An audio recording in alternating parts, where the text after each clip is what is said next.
Hey, what's up guys? I'm just going to make a quick video here. It's going to show you how to change the bearings in a DT Swiss 240 or 350 hub.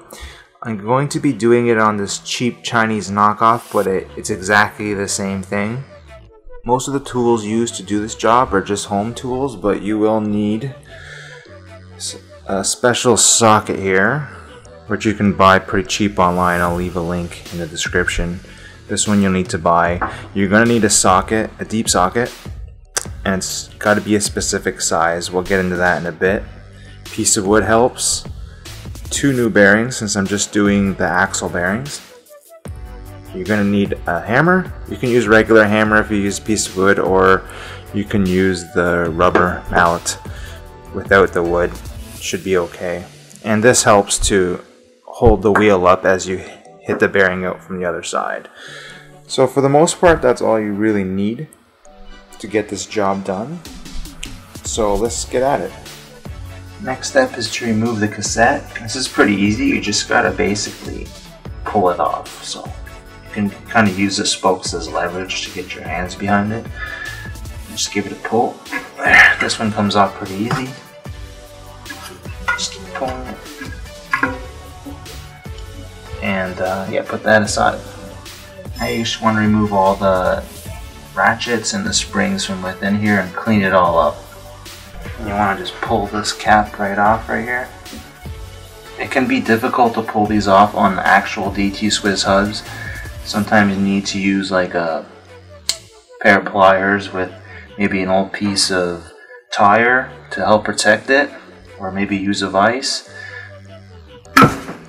Pull that out. Now just clean everything up best you can.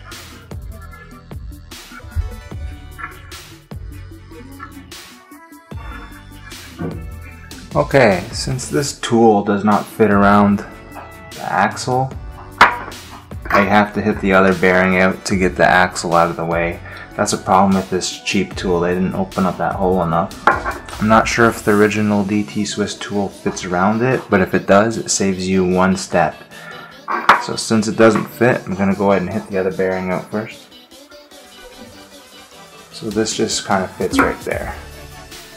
So put that down, put that on top.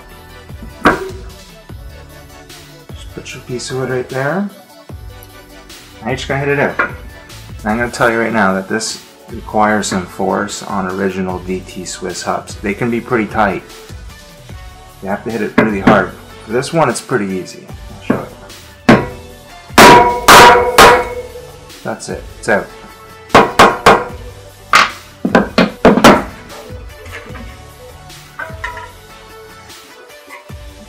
There we go. There's your axle with one bearing on it. Now it gives the needed room so you can get your tool in to remove this lock nut, to remove this bearing. So for this part you want to use a vise. You want to tighten it into the vise.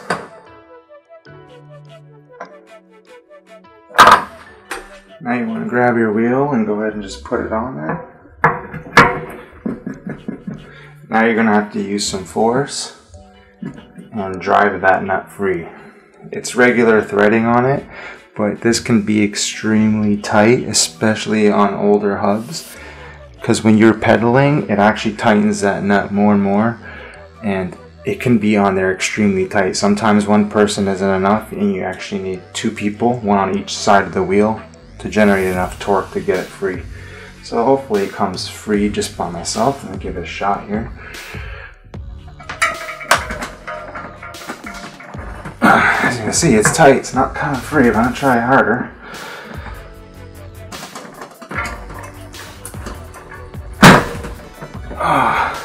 Nope, it's still in there. Alright. Let's try a little bit harder. Let's try again.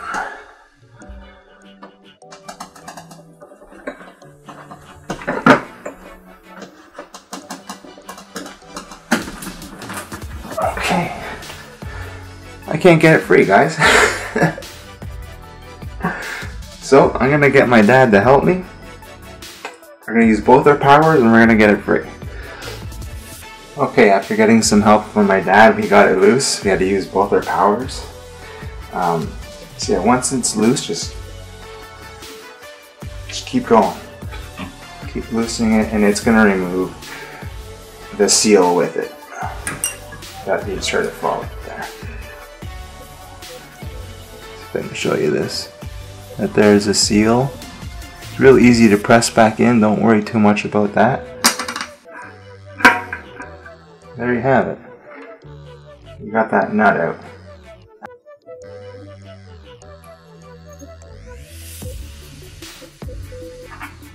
There's also a washer in here. Okay, this bearing is now ready to hit out. But before you hit it out, you're going to want to flip this.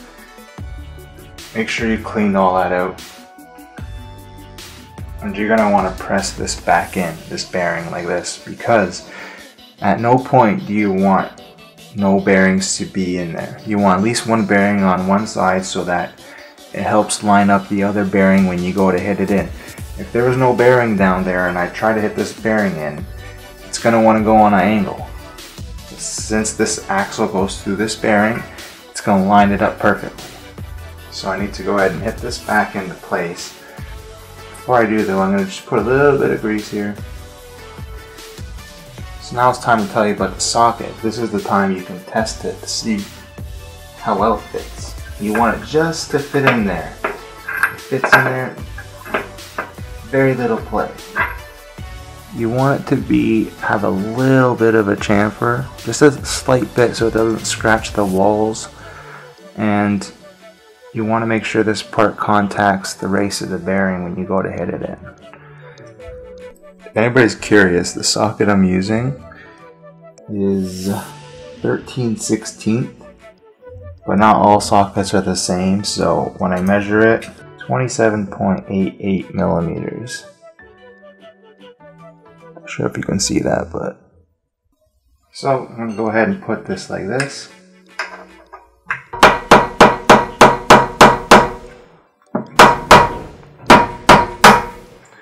Now you can go ahead and put your socket on there. You want to line it up properly so it's just kind of covering the bearing, not overlapping any of the sides. So, yeah. I can see it going in there. You'll feel it bottom out once it gets to the bottom. You don't need to go crazy. Once you hear that sound change, it's bottomed out. So now you're ready to hit the other bearing out. And you kind of need something here. That my original piece of wood is too big, so I actually got a wooden dowel, which you're gonna go like this and hit it out. It's pretty easy. Just remember, on an actual DT Swiss hub, it's gonna require more force than this hub. Now you want to clean the inside here thoroughly.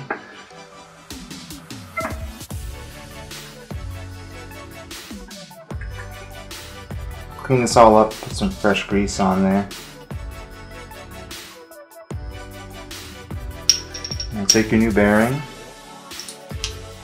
go ahead and get it on there. Like that. Now you're ready to hit this one in.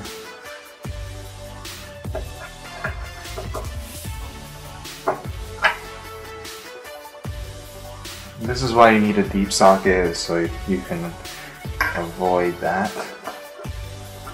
You're going to hit this till you feel it bottom out.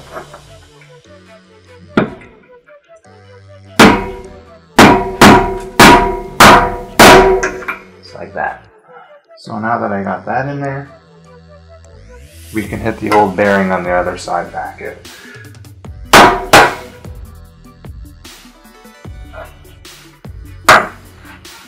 Alright, just clean these up real good. Here's your washer, you want to put that in there first. You want to get some grease on that. Go ahead and put it right on that bearing. Make sure it's centered. Alright, now we can put the nut back in. You want to make sure you get some grease on the threads. It should help make it a little easier to take out next time.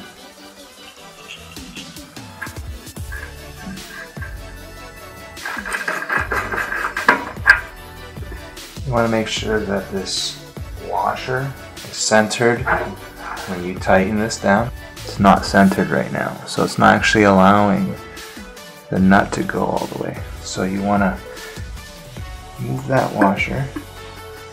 There you go, it's about centered there.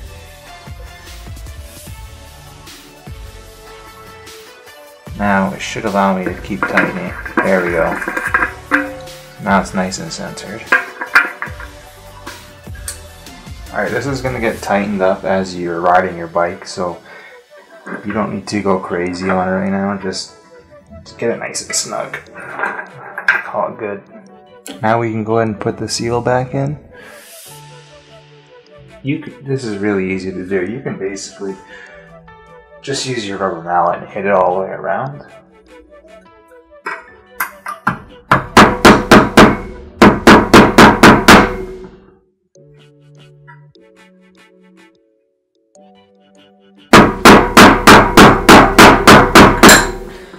Nice and flush. I can feel it flush all the way around. That's all you need.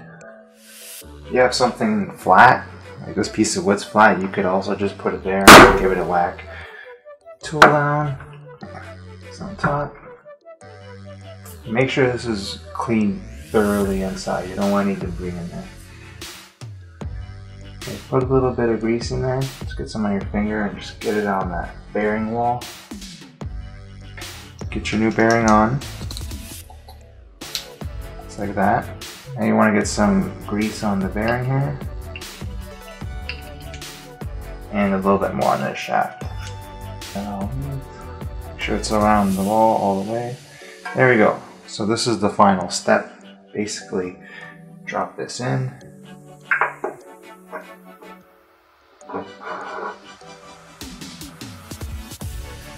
Final step, just hit this bearing in. Make sure it's centered on the bearing. You don't want it hanging off.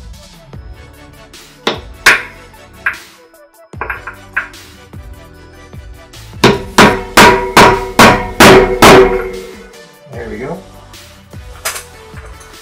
So, you should be done. Both bearings are in. You just go ahead and get this feel. Yeah, feels good. And what you can do is pull this axle in and out to see if there's any play, to make sure you got the bearings pressed in all the way. So there you have it. It really wasn't that hard. It's fairly easy to do. I hope this video helped you. You know, if you'd like to help me out, maybe subscribe to my channel, give me a thumbs up. If you have any questions, just leave them down in the comments and I'll get back to you as soon as I can. And yeah, have yourself an awesome day. Cheers.